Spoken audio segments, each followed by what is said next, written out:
We've been talking about Shohei Uttani here and what the future is because he was betting on himself and looked like he was going to sign this $600 million or whatever it was.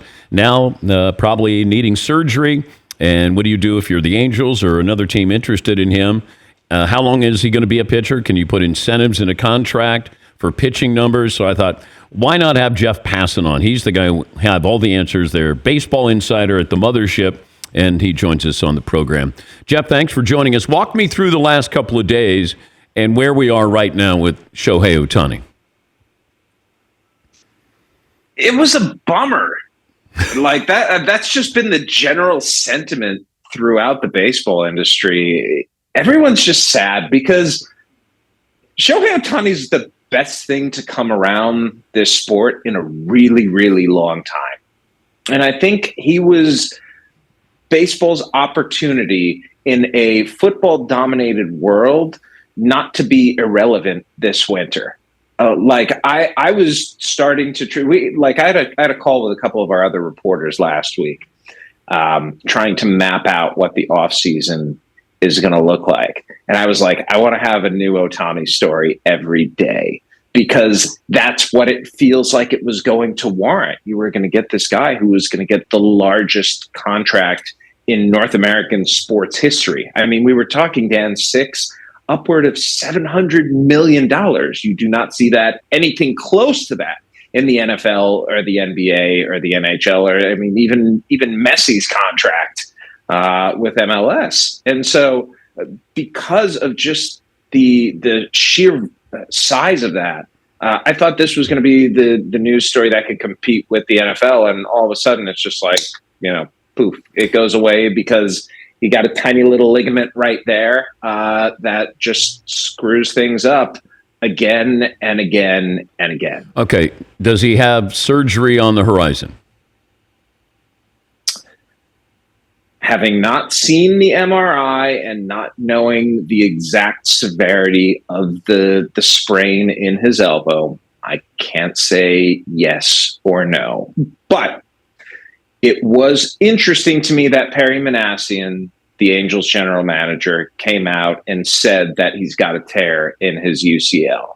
Teams will speak in coded language about elbows all the time. They will talk about a forearm strain. They'll talk about inflammation. They'll talk about all these other things that are not like tear in the UCL. So maybe Shohei Uttani tries to go about it the same way that he did last time, which, remember, back in June of 2018, had a UCL tear, tried to use platelet-rich plasma and stem cells, and ultimately ended up getting surgery in October. I think he's probably going to hit for a couple weeks, let the inflammation go down, take another look at it, and if it looks like it needs surgery, I would imagine that that's what's on the horizon. Okay, but if we're looking, is it Tommy John surgery? Are we looking at something? It would be Tommy John surgery. Boy. Correct. There's nothing that you can do to fix this outside of Tommy John. Okay, what's this do to the contract that he's going to ask for in the offseason? Well, I think 650 or 700 million or even 600 million are out of the realm of possibility at this point. And there are a number of people inside the industry, Dan, as well as my colleagues, Buster Olney being one of them, who don't think he's going to necessarily get 500 million. That's still the number for me. That's still where, when I take the combination of elite hitter, best in the game this season, genuine true star. Shohei Uttani is a star in baseball. Baseball doesn't have a lot of those. He is an international commodity. He is in many ways the face of the game right now. So you have great hitter and star. That goes a long, long way. That gets you to 400 plus right there. And frankly, Jacob deGrom signed for $185 million this winter. Jacob deGrom's a guy who's been hurt for the last few years and who had a Tommy John surgery on his resume already, and who in the first year of his contract needed Tommy John surgery. And it just speaks to the point, Dan, all it takes in free agency is one team to value a guy at a certain level.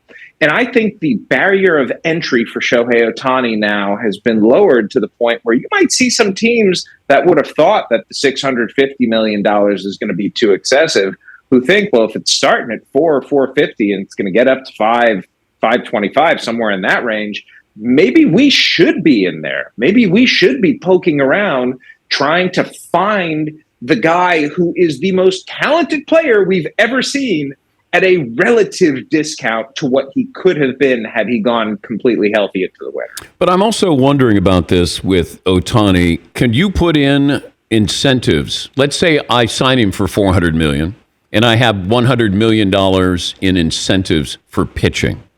Can I do that if he reaches certain number of starts or wins or ERA? So you can do that contractually. Oh, 100% you can do that. And what Shohei Ohtani can do is give you a big old middle finger. I don't know why, if you're him, you bother with incentives when you know that there's going to be a team that guarantees you everything. Could this help the Angels? Could this help the Angels, this injury? Yeah. Because I think there are probably going to be some teams that are scared and that want to. By the way, I wasn't meaning to dismiss your incentive. Like it's a very valid. No. You didn't give me the middle finger. You're saying that Ohtani may give me the middle finger. No, he's too polite for that. I would be the likelier one to do that, actually. I think, Dan, the Angels' best opportunity to get Ohtani back was by going out and making the playoffs this year. I don't think the fact that he has a torn UCL affects the calculus that he had going into this winter, which was, I want to go to a team that wins. So if he goes back to Anaheim, I think that's probably indicative of a market that just never formed. I just have a really hard time believing that market's not going to form. But we also have to understand these teams that were valuing Ohtani at such a high rate were doing so because of the uniqueness of what he does, because he essentially is two players in one, because you have a freed up roster spot just by dint of him being who he is. So when you look at the success, or rather lack thereof, Dan, of guys who have had two Tommy John surgeries within a 5-year span, it's not a lot of guys who have come back and been effective. Jameson Taillon, got a $68 million contract from the Cubs this winter. That's the best that a 2-time in 5-year TJ guy has done. We've seen other guys like Daniel Hudson, Drew Rasmussen, who ended up needing a third. There's a kid with the Royals now, Cole Reagans, who looks really good. But there's not a long history of guys with near concurrent Tommy John surgeries going back out there and being really good pitchers. Why don't we name the surgery after the doctor who performed the surgery, not the first patient, and therefore Tommy John surgery? Well, is Frank Job surgery that much better? Well, he should get the credit. Tommy John just goes, I don't know what's wrong with my elbow. All right, I'm going to do. By the way, Tommy John should be in the Baseball Hall of Fame. If you're looking at contributions to the game, he was the first to have Tommy John surgery, and he had 288 wins, I think, in his career. Shouldn't that warrant Baseball Hall of Fame consideration? I'm a small hall kind of guy, so I'm just going to say no. To be Okay. All right. But fair enough. I will say this: the most effective Tommy John surgery in the procedure's history was the original one, because not only did he come back afterward and pitch another decade and win another 140 something games, it was 7 years before the next successful Tommy John surgery. Brent Strom was the next one. There were a bunch of failures in there, so this almost looked like a unicorn procedure. I could spend a long time talking about Tommy John one surgery. more we thing. Don't want that. One more thing I want to ask you. Steven Strasberg announced his retirement. Did he live up to the hype? Did he live up to the hype? God, that's such an interesting way to phrase the question, because I think in some regards he did live up to the hype. I think he lived up to the hype on June 8th, 2010, when in his first start, He struck out 14 Pittsburgh Pirates, didn't walk one, and looked like he was going to be the best pitcher in the world for the next decade. And he wasn't.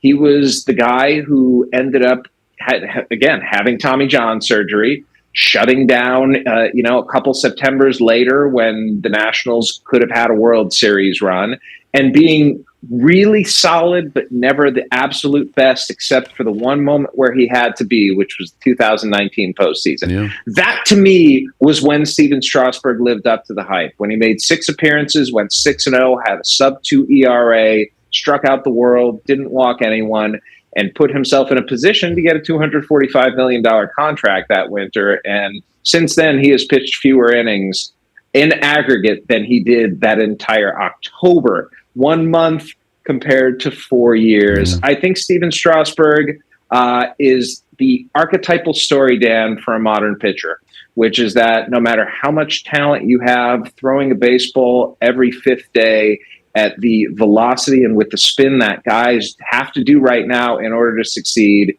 is a dubious proposition and something that can absolutely wreck you. And all I hope for Steven Strasberg is that his arm problems do not affect him the rest of his life, because some of the troubles that he's had over the past few years have been really sad to hear about. He's Jeff Passan, not afraid to give you the middle finger. Thank you, Jeff. It's always great to talk to you. Always great to talk to you. I hope you're feeling better.